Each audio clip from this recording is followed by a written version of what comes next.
So, if we are going to talk about the 10 kings, there's some things that we have to look at.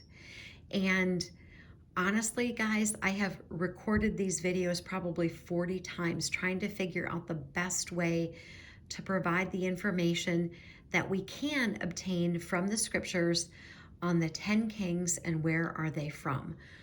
But what we're going to see tomorrow is there's other creatures with horns. So we want to figure out, first off, which creature is it? And I think that's probably the best place to start. So we're going to now look at the four beasts that are mentioned in Daniel chapter 7. Now, what do we know? That Daniel 7 verse 17 tells us that the four beasts are kings.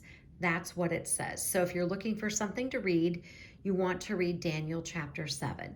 So it tells us those great beasts, which are four kings, which arise out of the earth. So we're going to back up a little bit here in Daniel 7 and go to verse 3, and it says this: "And four great beasts came up from the sea. Each was different from the other." So it says the first one's like a lion, the second one is like a bear, the third one is like a leopard with four heads, and it says dominion was given to it. And then it says that the fourth beast is different. So it tells us that the fourth beast has 10 horns. That's what it says. It also says that there is another horn that comes out of it after 3 horns were plucked. When we want more description on the four beasts, then we have to get to the passages in Daniel 7, verses 19 through 25.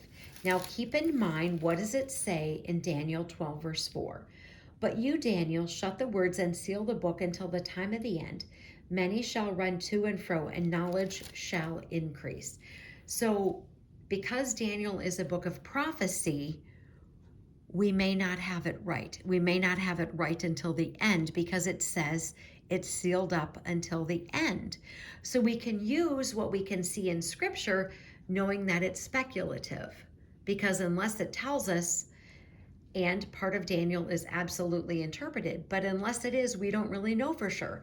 So for example, there are people who say that the leopard, that represents Greece, always the country of Greece, just like people say that the eagle represents the United States, but yet the Bible is predominantly about Israel. It doesn't have anything to do necessarily with the United States.